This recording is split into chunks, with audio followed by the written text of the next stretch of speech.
સુરતના મનપામાં કામ કરતા બીએલઓનું મોત, ટેકનિકલ આસિસ્ટન્ટ તરીકે ફરજ બજાવતા દિનકલ શિંગોડાવાળા મહિલાનું મોત. ઓલપાડના માસમા ગામે ઘરે બાથરૂમમાંથી મહિલા બેભાન અવસ્થામાં મળી આવી. પરિવાર દ્વારા હોસ્પિટલ ખસેડતા ફરજ પરના તબીબોએ મૃત જાહેર કરી. મહિલા અધિકારીના મોતને લઈ પરિવારમાં ભારે શોક. મહિલાના મોત પાછળ ઘૂંટાતું રહસ્ય.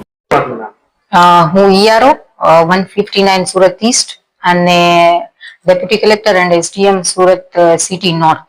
મેડમ એક જે બીએલઓ ના મોતની ઘટના સામે આવી છે, શું આ ઘટના છે, શું માહિતી?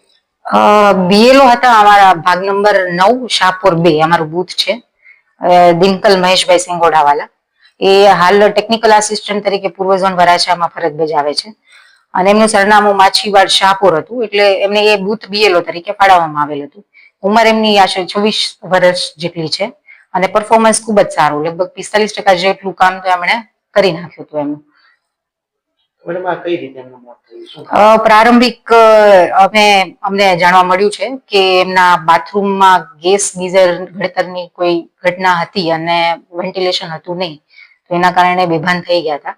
અને પછી થોડો ટાઈમ રહીને બાથરૂમમાંથી નીકાળીને એમને હોસ્પિટલાઇઝ જ્યારે કર્યા ત્યારે ત્યાં મૃત જાહેર કર્યા. અને ખૂબ જ દુઃખદ ઘટના છે.